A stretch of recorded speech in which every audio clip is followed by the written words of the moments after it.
Bonjour et bienvenue dans cette nouvelle vidéo dans laquelle nous souhaitons voir comment trouver la valeur la plus proche de celle initiale que nous avons dans la colonne A ici en fonction du tableau paramètres que nous avons à droite ici avec des valeurs 0, 4, 8, 12, 19 et 50. Alors le but ici c'est d'utiliser une macro, donc d'utiliser VBA et de comparer l'écart à chaque fois et de ne garder que l'écart le plus petit. Et donc du coup avoir la valeur ici qui se rapproche le plus de celles qui sont ici.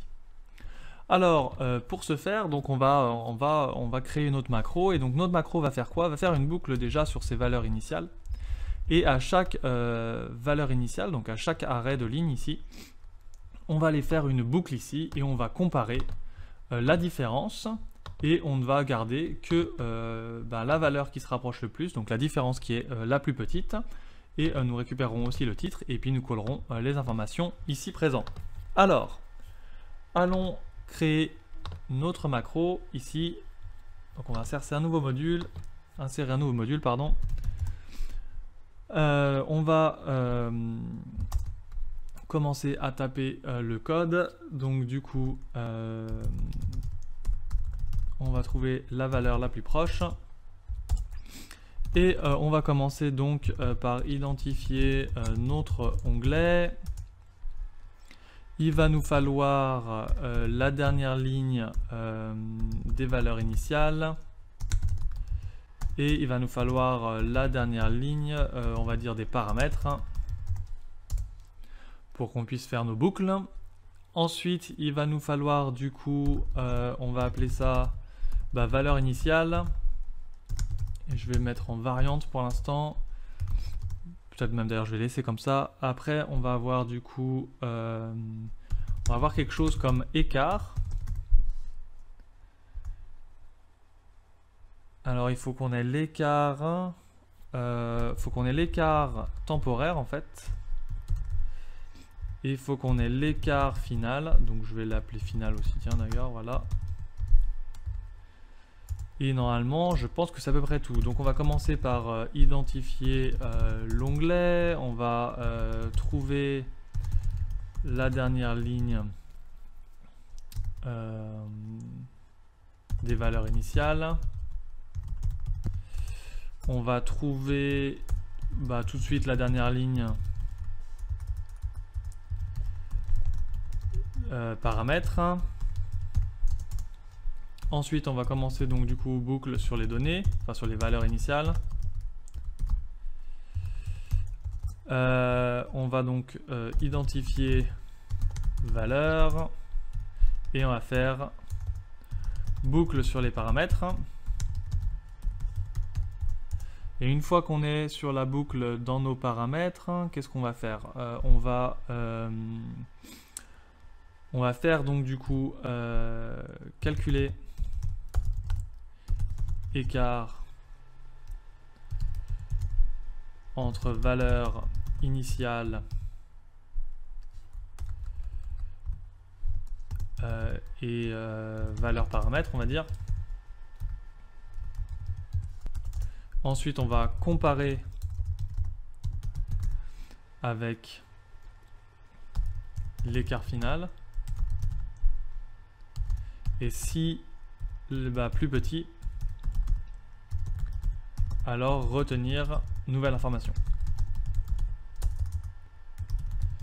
Et normalement c'est tout, et après on aura du coup juste un message de fin. Non d'ailleurs hop, on retient, et en fait après la boucle, à la fin de la boucle ici, donc en fait ici on a fin boucle paramètres,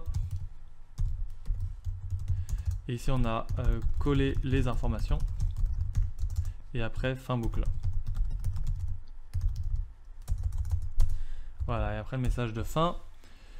Donc normalement on est bon. Ce qui nous manque ici du coup, c'est en fait, on va l'appeler valeur retenue. Donc ça c'est celle qu'on aura à la fin. Et du coup titre retenu, pareil, voilà. Ok, alors on va identifier l'onglet, donc on va faire set. Et du coup, là, on va juste mettre que c'est l'onglet 1. Voilà, tout simplement. Après, bah, la dernière ligne des valeurs initiales, donc c'est en colonne B, non, en colonne A. Donc là, on va faire tout simplement, oups, le classique rows.count et donc colonne 1. Voilà. Et puis, et ben pour la dernière ligne des paramètres, ça va être la même. On va juste changer la colonne. Alors, pour l'instant, je vais pas changer. Juste mettre les guillemets ici. On ira vérifier après. On va d'abord se concentrer sur le code. Donc après, boucle sur les valeurs initiales. Donc ici, on commence à 2 et on va jusqu'à la dernière ligne. Et là, on va tout prendre. Hop, un petit décalé là, une petite tabulation. Voilà. Donc on a déjà les bornes. Maintenant, on nous faut la valeur initiale, qui va être donc égale à la cellule en cours. Donc ligne en cours, variable i, colonne, c'est la colonne 1, donc il n'y a pas de souci. Voilà. Et après, on va boucler sur les paramètres. Donc je vais faire pareil. Ici, on commence à la ligne 1 jusqu'à la dernière ligne des paramètres. Et pareil, ici, on a vu fin boucle. Voilà, tout simplement. Et donc ici, il faut qu'on calcule l'écart temporaire. Donc l'écart temporaire ici, en fait d'ailleurs, j'ai oublié d'identifier d'abord. Identifier valeur paramètre, voilà. Parce que sinon, comment je vais faire mon... Ouais, j'ai pas créé de variable. Donc ce que je vais faire, c'est que je vais en créer une. Ce sera quand même beaucoup plus simple.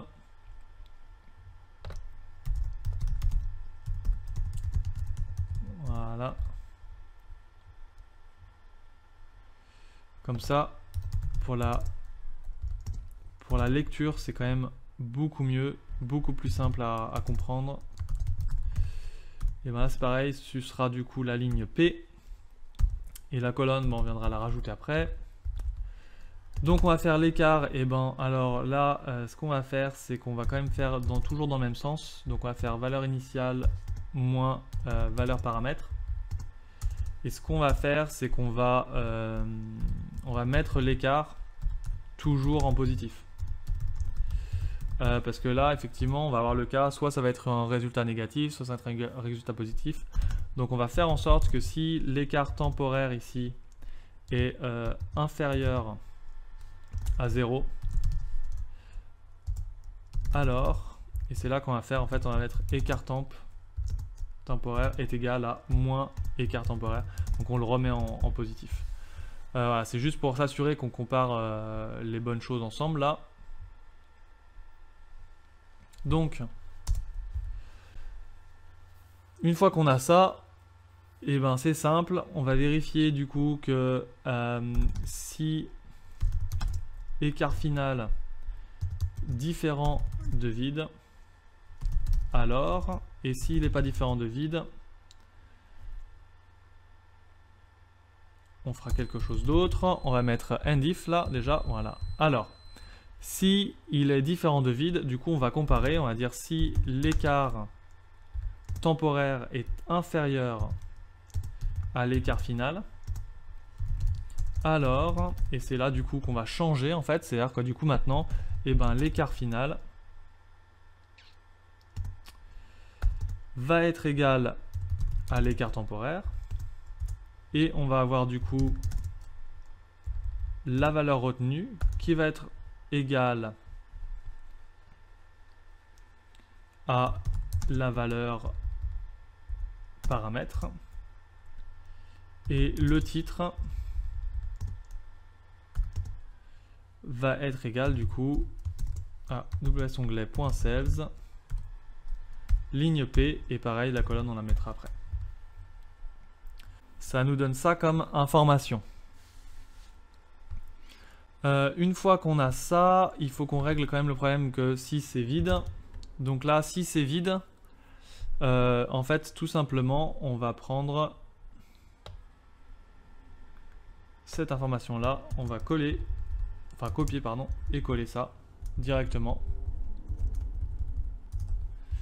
Et voilà, donc là déjà on a tout.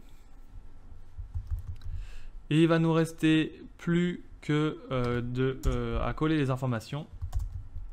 Alors là, pour coller les informations, c'est simple entre guillemets. On va faire avec WS onglet. Et en fait, il faut juste qu'on colle ici, sur la ligne I, sur la colonne B, donc numéro 2. Et ici, on va avoir la valeur retenue. Et sur la colonne C, du coup, on va avoir le titre retenu. Et une fois qu'on a ça, et on va juste mettre le message de fin. Le message de fin, bon, ici on va mettre juste succès. Voilà. Il ne nous reste donc plus qu'à aller trouver les colonnes. Donc B et C, il n'y a pas de souci. Et les paramètres, en fait, c'est F et G. Donc je vais retourner ici. Et identifier valeur paramètre. Donc du coup, c'est en colonne F ici.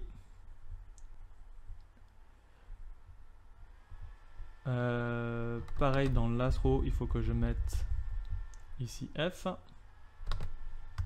Voilà.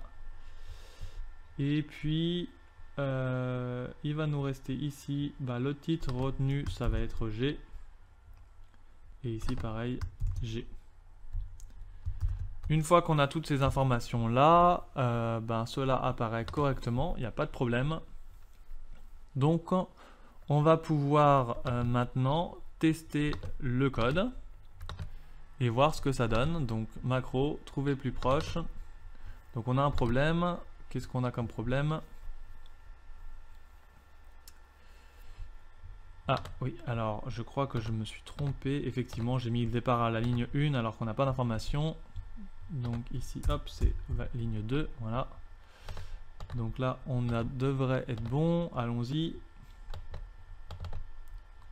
Succès. Et voilà, il n'y a pas de problème. Sauf.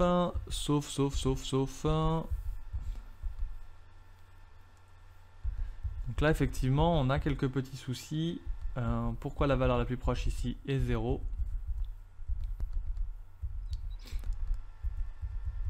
Peut-être que parce que nous sommes au milieu ici.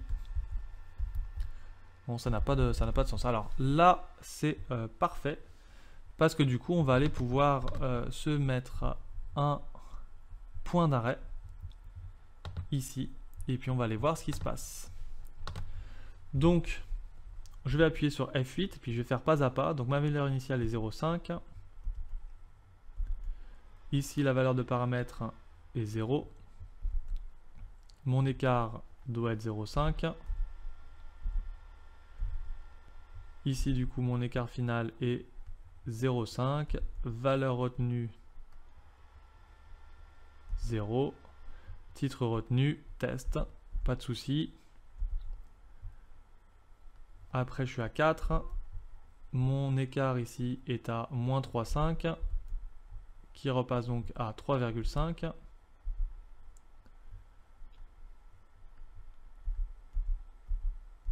Donc ça continue. Donc pour l'instant, pas de problème. Donc on va avancer. Les calculs ont l'air de bien se faire, donc il n'y a pas de problème ici. Donc je vais juste aller jusqu'à la valeur initiale suivante, donc qui est 10. Et donc là, 10 et 0, normalement ça nous donne un écart à 10. Et là, en fait, notre problème, c'est que l'écart final a gardé la valeur précédente. Donc l'erreur ici vient quoi? Vient tout simplement ici. Je devrais mettre par défaut. Et ici, il faut que je mette par défaut mon écart final est égal à vide. Voilà, tout simplement. Parce qu'en fait, l'erreur ici, c'est que ça ne se remet jamais à 0 avant d'aller à la ligne suivante. Donc du coup, ça garde l'écart de la valeur précédente. Donc ça fausse toute l'analyse. Et donc là maintenant, quand je refais, effectivement, là on n'a plus de problème. Tout s'est fait correctement. Et donc on peut bien donc on a bien du coup la valeur la plus proche à chaque fois. Donc ce n'est pas trop compliqué ici, hein, vous avez vu, hein, j'ai donc identifié l'onglet, trouver les dernières lignes, faire une boucle sur mes valeurs initiales, mettre l'écart à 0, trouver la valeur initiale, faire ma boucle sur les paramètres, et à chaque fois je compare l'écart et je retiens les informations et après ensuite je les colle les informations. Merci d'avoir regardé cette vidéo. N'hésitez pas à vous abonner en cliquant sur le lien à droite de cet écran ou à regarder une nouvelle vidéo en cliquant en bas. Commentez, partagez, likez et si vous souhaitez me contacter, n'hésitez pas à utiliser les liens dans la description. Bonne semaine à tous!